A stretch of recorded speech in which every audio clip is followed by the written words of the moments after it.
If I may take the liberty to say so, मुझे 2 असादुद्दीन ओवैसी नजर आते हैं। बड़ा ट्रेंड माइंड है मुस्लिम माइंड, आप समझ ना। ऐसा क्यों बोल रहे हो आप? मजाक कर मैं रहे हैं। हल्का सा हर्ट हो गया हूँ। ये प्रोग्राम के बाद आपकी मॉब लिंचिंग हो जाएगी। जब 2 दाढ़ी वाले बैठते हैं तो कोई इंटिमिडेट नहीं कर सकता। हमको 50 साल से हमको ट्रेन कर दिया गया है कि जब कभी इलेक्शन आएगा भैया आपकी जिंदगी मौत का मामला है। ये टोन ही ऑफ जा रही है। खूब अनस्क्रिप्टेड को पैसे मैं नहीं दे सकता, मेरे पास रफायल नहीं है, शायद इनके पास होगा, मैं इनसे लूंगा। लास्ट में भी प्रोपेगेंडा कर गए आप।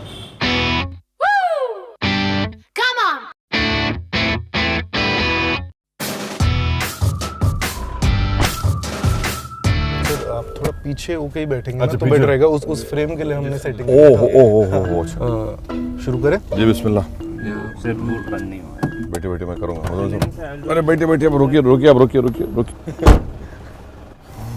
थोड़ा सा शर्मिंदा कर दिया आपने। अरे नहीं सर, गाड़ी मेरी आपकी नहीं है तो उसमें कोई प्रॉब्लम नहीं।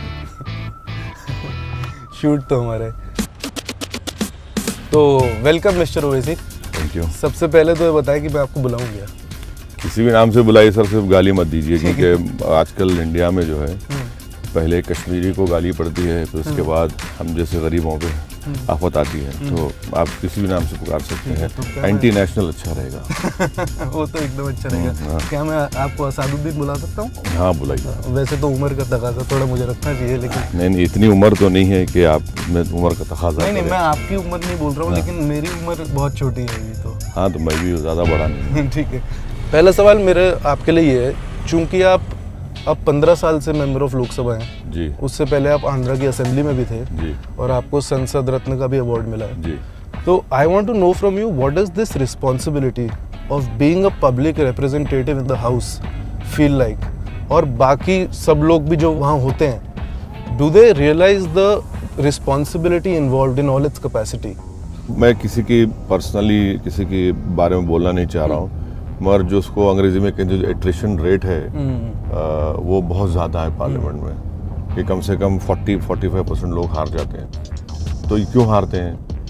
हारने की अहम वजह यह है कि आपने इसको कमिटमेंट नहीं समझा। आपने एक वेव में जीत लिया, हर हर हर हर कर दिया आपने, और फिर फर चले गया। ठीक है। तो ऐसा ही होता है। तो आपको ज़रूरी है कि आपको समझने की ज़रूरत है कि भाई ये जब आपको एक पार्लियामेंट कॉन्स्टिट्यूंसी में कम से कम मिनिमम 12 से 15 लाख का इलेक्टोरेट होता है, बिल्कुल ये बड़ी बात है। इलेक्शन जीतना सिर्फ 10% है, 90% उसके बाद उस जिम्मेदारी को निभाना, उस मोहब्बत को निभाना। पर ऐसा कोई एनेक्डोट अगर आप बता सकें, कोई ऐसा कि जब आप डिस्कोर्स और उसकी लैक ऑफ आईक्यू से आप डिसअपॉइंट हो गए, कि क्या ऐसा कभी आपके साथ हुआ है कि आप सोच रहे हो यार ये कहाँ आ गया मैं? It happens. अब मिसाल के तौर पर ऐसा होता है कि पार्लियामेंट रूल्स में नहीं है कि आप स्लोगन रीडिंग करें, वो अनपार्लियामेंट्री है। मगर हम देखते हैं कि अगर प्राइम मिनिस्टर अगर आते हैं पार्लियामेंट में तो ऐसा लगता है कि सुप्रीम लीडर आ रहे हैं और पूरे बीजेपी के लोग उनका नाम लेकर पुकारते हैं, थपथपाते हैं। इसकी अहम वजह हम लोग खुद हैं, एमपीज खुद हैं हम लोग। कभी आप पार्लियामेंट लाइब्रेरी में जाकर देखिए कितने एमपी नजर आते हैं आपको। हमने तो ऐसी खूबसूरत इतनी बड़ी आलीशान इमारत बना दी है, वहाँ पर आपको सिर्फ 2 या 3 एमपी नजर आएंगे, या 4, जिसमें से कभी कभी एक शेरवानी नजर आ जाएगी आपको। ठीक है। तो लेवल ऑफ डिबेट गिरेगा ही ना जब आप लोग हम एमपीज मेहनत नहीं करेंगे ना। तो इंटेलेक्चुअल ऑनेस्टी, हमें एक बात याद रखिए, एकदम ठीक बात है। हाँ। हमें इंटेलेक्चुअल ऑनेस्टी भी नहीं है, वो कमिटमेंट भी नहीं है, वो पैशन भी नहीं है। और जब से पॉलिटिक्स में पैसे की बुनियाद पर इलेक्शन जीतना शुरू कर दिए लोग, कि कोई बगैर करोड़ों रुपया खर्चे, ये ऑफ द रिकॉर्ड कह रहा हूँ मैं, आप जीत ही नहीं पाते, तो फिर उनको लगता है कि भाई अब ये मुझे पैसे पे जीतना है, अब मैं अंदर जाकर बोलूँ ना बोलूँ, बस ये है कि बस नेटवर्किंग कर लूँ। तो फिर इससे मुझे याद आता है, आपके निज़ाम कॉलेज में एक प्रोफेसर थे जो इंडियन डेमोक्रेसी को स्वयंवर से कंपेयर करते। हाँ, राव साहब जो थे पब्लिक एडमिनिस्ट्रेशन के, वो एक बार हम लोग पढ़ते नहीं थे, हम लोग एवरेज स्टूडेंट्स थे, हम लोगों को कैंटीन के पास बैठकर मज़ा आता था।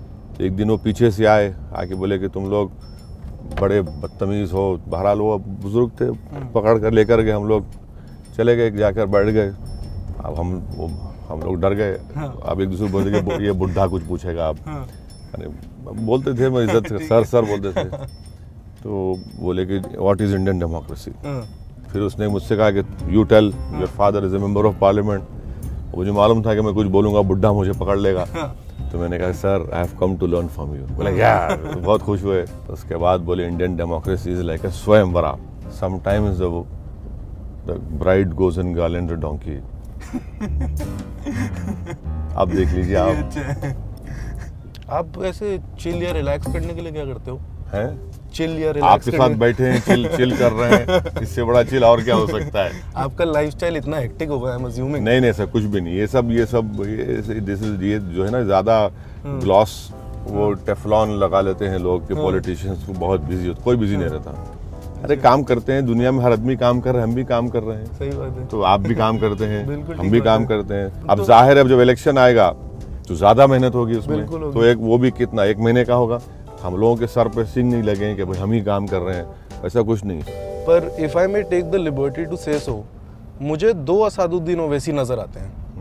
एक वो जो आर्टिकल 51A के साइंटिफिक टेम्पर के बारे में बात करते हैं जी, जो मर्दों की फ्लॉट साइकी के बारे में बात करते हैं, और दूसरे जिनको अपने एमएलए की स्पीच के बारे में बात करते समय वरुण गांधी का एग्जाम्पल देना पड़ जाता है। मेरा सवाल आपसे ये है जी। कि क्या भारत की डेमोक्रेसी ऐसी है कि दोनों असादुद्दीन को रहना जरूरी है? नहीं, वो दोनों नहीं, एक ही है। कॉन्स्टिट्यूशन में जो 51A है, तो कॉन्स्टिट्यूशन में राइट टू इक्वालिटी भी है। तो अगर किसी को कोर्ट से इंसाफ मिलता है तो हम भी उम्मीद कर रहे हैं कि उसी तरह इंसाफ मिलेगा। इस स्पेसिफिक मुद्दे पे तो मतलब एक पॉलिटिकली करेक्ट आंसर यही होगा। पर मैं आपसे जानना चाह रहा हूँ कि अगर इस स्पेसिफिक मुद्दे से भी हट जाए जी, तो क्या कंजर्वेटिव थॉट को केटर करना और लिबरल थॉट को केटर करना, दोनों साथ में चलना जरूरी हो जाता है? मैं अपने तौर से बोल रहा हूँ कि मेरी कोशिश होती है कि भाई प्रैक्टिकल रहूँ मैं। और प्रैक्टिकल अगर आदमी रहेगा तो अब आप उसको लिबरल बोलिए, कंजर्वेटिव बोलिए, क्योंकि अगर हम पॉलिटिक्स में हैं तो हमको ये देखना है कि भाई कैसे हम एक मसले को हल तलाश कर सकते हैं। अब जाहिर है, अगर कोई प्रैक्टिसिंग रिलीजन जो फॉलो करता है तो उसको तो अपने रिलीजन के उसूल को फॉलो करना है। अब उसको आप कंजर्वेटिव कह देंगे, फिर जब वो बाहर आएगा और शर्ट पैंट पहनेगा या फिर दुनिया की बात करेगा तो बोले देखो लिबरल है। मगर आजकल लिबरल का मतलब ये हो चुका है कि जितने लिबरल लोग हैं, जो नहीं मालूम आप कितने हैं नहीं मालूम, ठीक है, मगर उन लोगों का मतलब ये होता है कि वो हमेशा जो लोग रिलीजन पर चलते हैं उनको फिटकारते हैं, अरे भाई बैकवर्ड है ये क्या रिलीजन पे चल रहा है, अब ये वैसा है। तो वैसा नहीं है। देखिए, इस मुल्क में जो कल्चर्स हैं वो तमाम के तमाम तो एक ट्रेडिशनल चीज़ें हैं, चाहे वो रिलीजन हो या कल्चर हो। अब अगर हम उसको अपनाते हैं, उस पर फख्र करते हैं, तो ये किसी को राइट नहीं है कि भाई ये लिबरल नहीं है। तो ये लिबरल का मेरी नज़र में मतलब ये है कि आप दूसरे को जीने दें और खुद जिए। सच्चर कमेटी की रिपोर्ट देखें तो एक कम्युनिटी जो नेशनल एवरेज से पीछे है कई पैमानों पर, वो है मुस्लिम कम्युनिटी। तो आपको लगता है इसके हिस्टोरिकल रीजंस हैं या एक एक्टिव या पैसिव डिस्क्रिमिनेशन रहा है स्टेट का? मार्जिनलाइज कम्युनिटीज़ को समझने की बेहद ज़रूरत है कि अब आपको इन लोगों पर भरोसा करना, इन पर टेका लेना, इन पर एतमाद करना या इनको अपना एक बैसाखी समझना आपकी ज़िंदगी की सबसे बड़ी भूल है। इसको दिमाग से निकालिए और ख़ुद आप एक पॉलिटिकल पावर बनिए, एक अपनी आवाज़ को पैदा करिए, अपने नुमाइंदों को भिजाइए, तब जाकर हालात बदलने वाले हैं। ये लोग आपको कुछ करने वाले नहीं हैं। मतलब ये एक्टिव डिस्क्रिमिनेशन रहा है? हाँ, हरा है। अब रमज़ान आएगा, 2 महीने में 3 महीने में आप देखेंगे बेचारा रोज़ा तो मुसलमान रहता है 13-14 घंटे, मंत्री जा जाते हैं, चलिए मुझे इफ्तार कराइए। आप पैर धोते हैं दलित के, वाल्मीकि समाज के। कभी आपने ये भी लिख दिया अपने किताब में, प्रधानमंत्री ने लिखा था कि जो सूरज में जाकर काम करते हैं वो एक स्पिरिचुअल एक्सपीरियंस है, पेज नंबर 53 पर। अरे भैया, तो आप भी करके दिखाइए ना। सब लोग स्पिरिचुअल एक्सपीरियंस सबको मिलना चाहिए।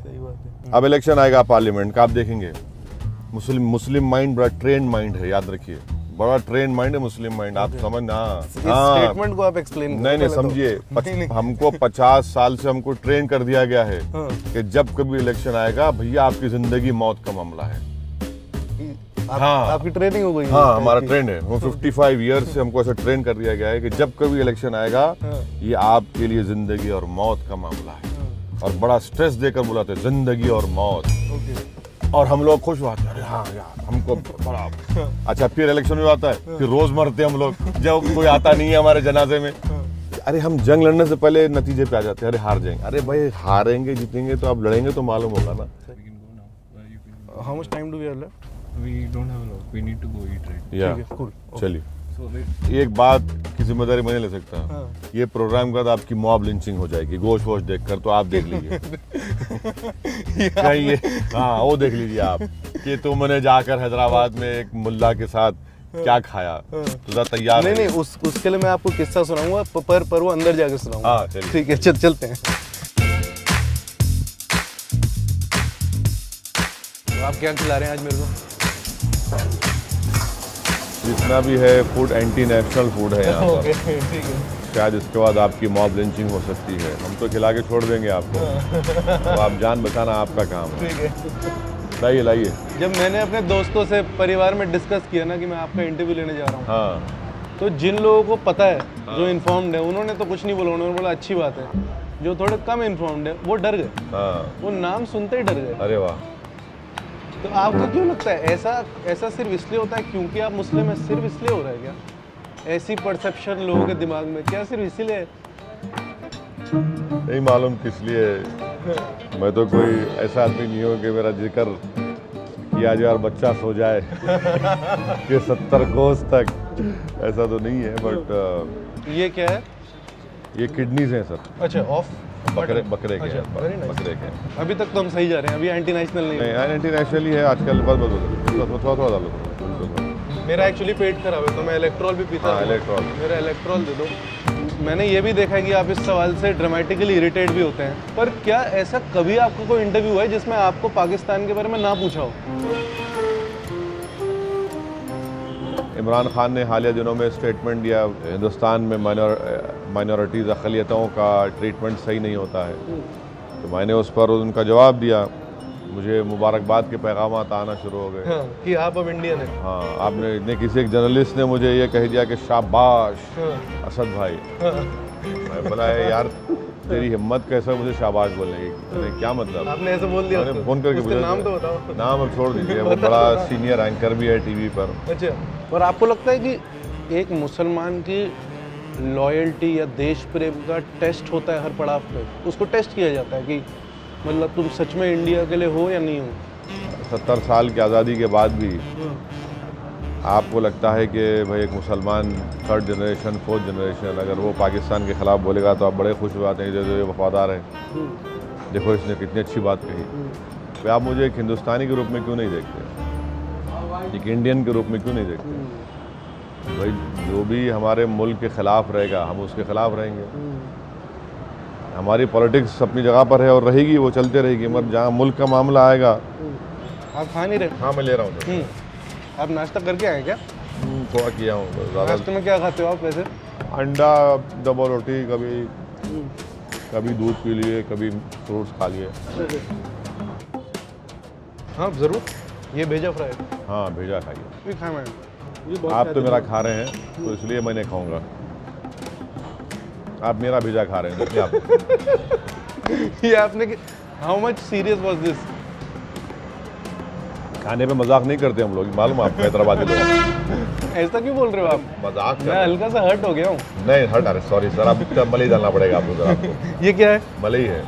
अच्छा मलाई है। हाँ, बस उसको आप अलग डिफरेंट प्लेट में लीजिए। ठीक है, इसमें डालिए और इससे खाइए उसको। ठीक है ठीक है। तो आप थोड़ी एक्टिंग करिए खाने की, फिर मैं एंड करता हूँ वीडियो। हाँ करिए जी। तो जैसा कि आप लोगों ने देखा कि पॉलिटिशियंस हम, इसके अलावा ये टोन ही ऑफ जा रही है। अगर मलाई खाइए, उसको खा के बोलिए। अगर आप लोग मलाई खाइए उसके बाद बोलिए, दम आ जाए। मेरी एक्चुअली तबीयत खराब है, मेरी आज एनर्जी पता नहीं कहाँ है। जा खाइए, मलाई खाइए। मेरी आज एनर्जी नहीं है। आपसे शायद इंटिमिडेट हो गया हूँ मैं। जब दो दाढ़ी वाले बैठते हैं तो कोई इंटिमिडेट नहीं कर सकता। क्या कर रहा आप हूँ एक मैं? बार एक मलाई खाइए। रुको मैं खा के करता हूँ यार। हाँ देखिए, जब आपके जबान में नहीं मैं इससे अच्छा करता हूँ, आप डिसअपॉइंट हो रहे हो आज। खाइए मैं खाइए, इससे अच्छा करता हूँ। मलाई खाइए। अब बोलिए, देखिए। तो जैसे तो सच में अच्छा फील हो रहा है। तो जैसा कि आप लोगों ने देखा कि पॉलिटिशियंस हमसे बात करना शुरू कर चुके हैं, तो अगर आप लोगों को ये वीडियो अच्छी लगी है तो प्लीज़ हमें बताएं और असादुद्दीन साहब को ही बताएं कि उन्हें खुश होकर हमारी कंपनी को कितने पैसे देने चाहिए। हाँ ठीक है, बिल्कुल, हमको भी मिले पैसे, आपको भी नहीं, हमको भी मिले। आपको क्यों मिलेंगे? आप मुझे दोगे? हाँ मैं दूंगा, आपके शेयर कर लेंगे हम लोग। ठीक है, तो हमें कितने पैसे मिलने चाहिए? अपने जवाब कमेंट सेक्शन में ज़रूर दें। इसके अलावा लाइक, शेयर और सब्सक्राइब टू स्कूप ऊप अनस्क्रिप्टेड। सर आप भी बोल दें अगर हाँ। कि सब्सक्राइब टू स्कूप ऊप अनस्क्रिप्टेड। जरूर प्रोग्राम देखिए, इनको गाली मत दीजिए, हमको दीजिए, गलती इनकी नहीं, हमारी गलती है। और स्कूप वूप को जरूर सब्सक्राइब करिए और थोड़े जब पैसे इनको देंगे तो हमारा भी ख्याल रखिए। वैसे हम पॉलिटिशियन हैं तो इसलिए स्कूप वूप अनस्क्रिप्टेड को पैसे मैं नहीं दे सकता, मेरे पास रफायल नहीं है, शायद इनके पास होगा, मैं इनसे लूँगा। लास्ट में भी प्रोपेगेंडा कर गए आप। मैंने तो भाई पैसा तो उसी में है ना, प्लेन में है हम, अब हम ये होटल में क्या है पैसा रहेगा। Thank you for taking your time. Thank you.